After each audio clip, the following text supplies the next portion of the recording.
Q106.7 weather. Here's your KQNK forecast. Mainly clear today with highs around 95. Winds out of the south 10 to 15 miles per hour. Overcast skies tonight. Chance of thunderstorms. Lows level off around 65. Mainly cloudy tomorrow. Slight chance of thunderstorms. High of 84. Clear skies and dry Wednesday and Thursday. Mid-80s Wednesday. Upper 90s by Thursday. From the Weatherology Weather Center, I'm staff meteorologist Laura Lockwood. Right now, 68. This Kansas Information Network update, sponsored by Gray Local Media. Hi, I'm Felicia Rolfe. Here are today's headlines from 12 News. The KCC holds its final public hearing on Evergy's proposed rate hike. Tonight's hearing at 6 p.m. at Washburn Tech in Topeka, but you can join virtually. A man suspected in a deadly shooting is in custody after an hours-long standoff in southeast Wichita. It began Sunday morning, lasted nearly 7 hours. The standoff ended when SWAT fired chemical munitions into the home to force the man out. Missouri's governor signs a bill that would cover half the cost of new stadiums for the Chiefs and the Royals. It's in response to Kansas's offer, which would cover up to 70% of stadium costs if either team relocated. In Wichita, Felicia Rolfe, 12 News.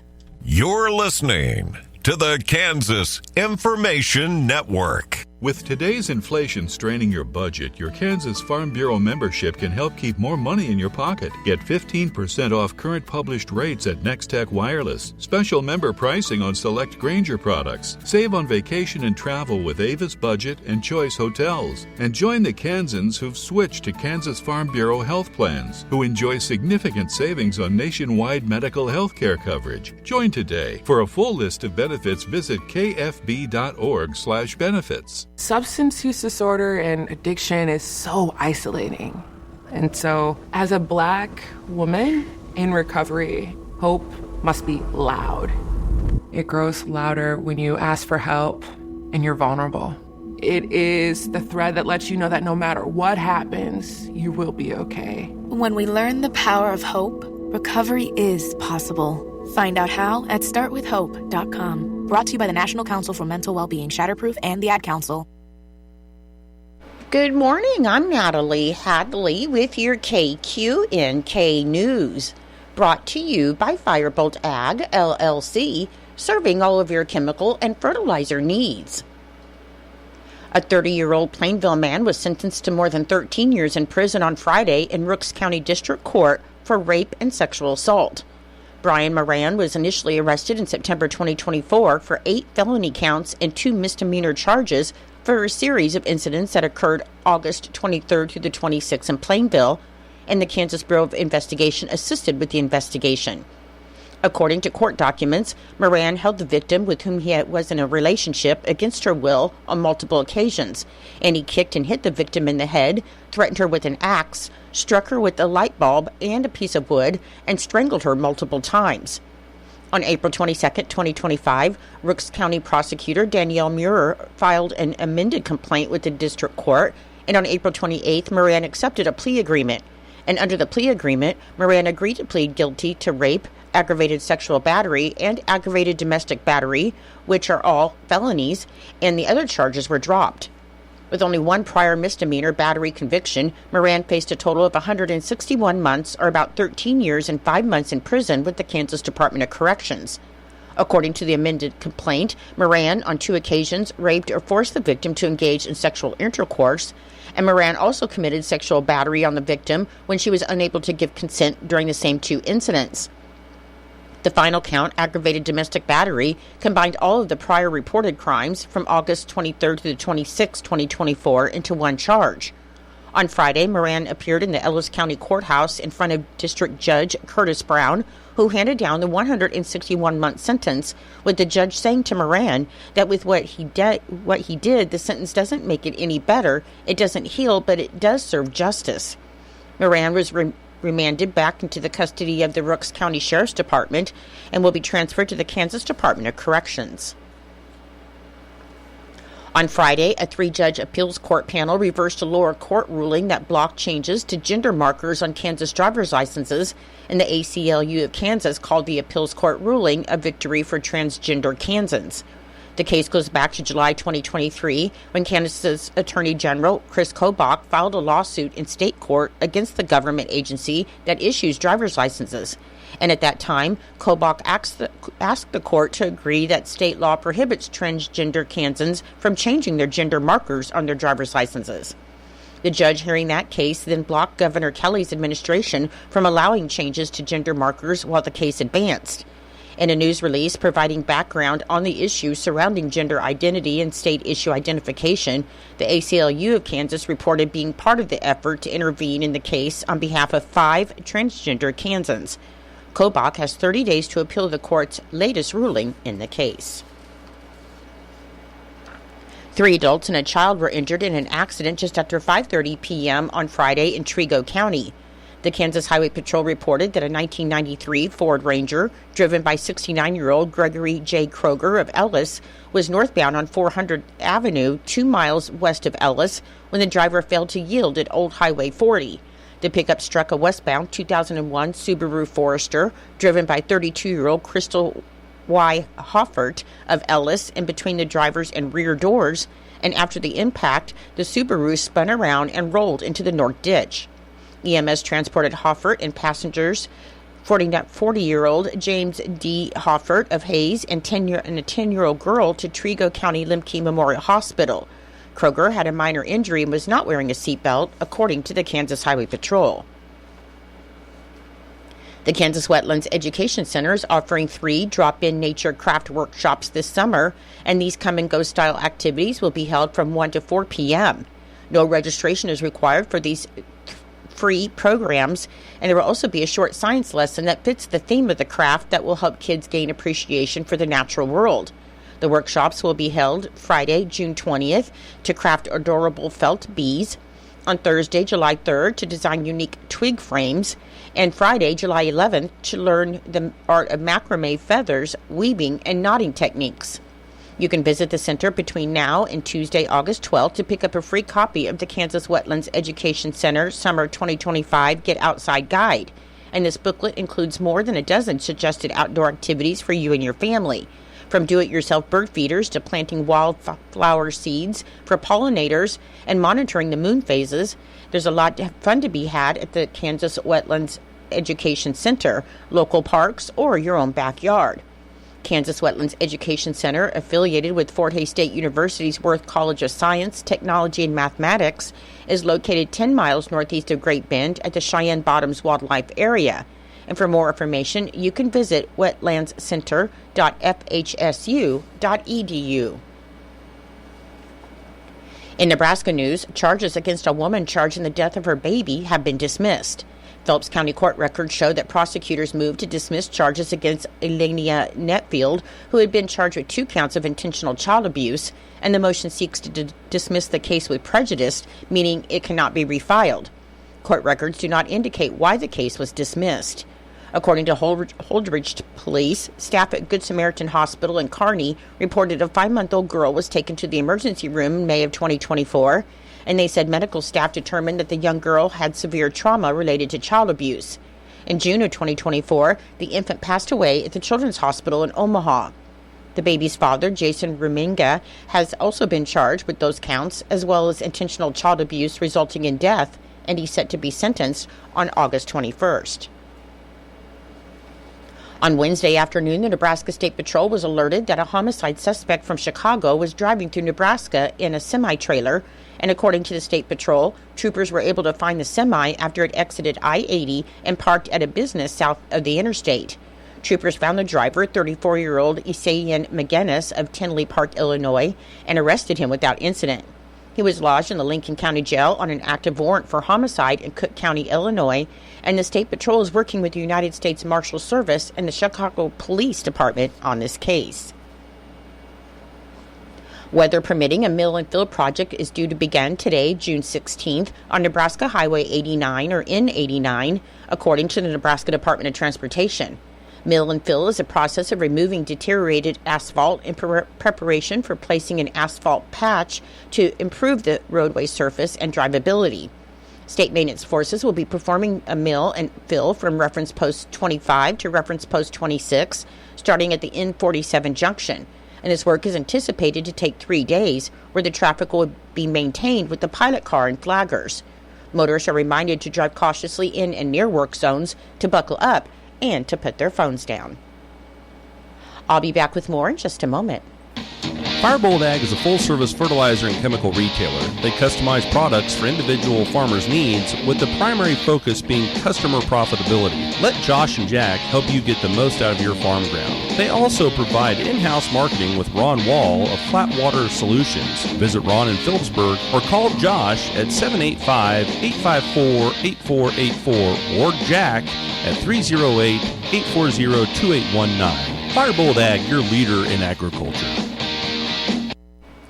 According to the unofficial minutes of the Norton County Economic Development Board meeting that was held on June 10th, the Norton County Economic Development Board met at 5:45 p.m. at the Economic Development Office, and the meeting was called to order by John Griffiths. The members present included Andrew Black, Wally Burton, Curtis Everly, John Griffiths, Aaron Hale, Dale Jacobson, Marvin Matchett, Sam Nicholson, Julie Peterson, and Dick Thompson, along with the Executive Director, Dallas Goslin, Amy Levine, the administrative assistant, and 2 members of the public. The May meeting minutes were then approved. 2 members of the public were seeking a letter of support from a home loan program regarding a house they are building in Norton County beginning in the spring of 2026, and the board passed the motion to provide the letter of support. With many updates to provide the board, the director opened with the community service tax credits, to which he advised that their application to the state CSP program had been accepted, and he provided the board with a letter from the Kansas Department of Commerce detailing the award. Mr. Goslin then relayed that he will be receiving some formal training on the program to fully ascertain all the perimeters therein. Next up, Dallas moved on to discuss the bipartisan infrastructure law, Infrastructure Investment Federal Funding Program, to which they are applying for grant funds in partnership with 4 other counties. With it being such a comprehensive grant, Dallas has advised the board that the participating counties had elected to use a grant writer and asked for approval of Norton's portion of the invoice. A motion was then made and passed. Dallas then provided an update regarding the ESD, advising that they had received official timeline projections and that the work will officially begin this week. A member of the board then suggested that they might want to have a groundbreaking ceremony, not only to commemorate what has been a massive undertaking, but also to take the opportunity to release news and updates to Norton County residents. After some discussion, it was agreed that it would be advantageous for the community, and a date would be set in the coming week. For the final matter of old business, the director recapped his progress with NRP. He advised the board that it had been passed by USD 211, USD 212, USD 326, the City of Norton, the City of Almena, and the City of Lenora. Mr. Goslin informed the board that he has another meeting in the coming weeks to discuss it with another taxation district in the county, and going forward, he will begin to arrange meetings with some of the smaller taxation districts to bring them on board. The first matter of new business was budget modification for 2026, with only a few modest adjustments being made. The board called for an executive session at 6:30 to discuss adjustments to personnel service, and at 6:35 the executive session concluded with all of the adjustments being briefly discussed, and a motion was then made and approved for all budgetary adjustments. Finally, Dallas discussed the upcoming Norton County Community Foundation Match Day, stating that the Norton Development Corporation, which is facilitating ongoing work with the upcoming daycare facility, will be available to make matching fund donations. With no questions regarding the director's report and with no further business to conduct, the meeting was then adjourned at 6:44 p.m. The Kansas Department of Transportation is due to begin work on a bridge repair project along US 36 in Cheyenne County this week. The crews will be repairing the South Fork Republican River Bridge, located approximately 1.5 miles west of St. Francis.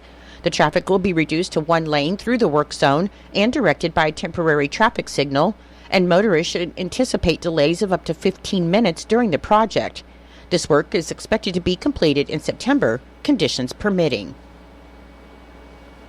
Massive Christian burial for Wade Bowman, 55, of Bushnell, Illinois, will be held at 10:30 a.m. Saturday, June 21st, at the St. Joseph's Catholic Church in New Almelo, Kansas, and interment will follow in the St. Joseph Cemetery in New Almelo.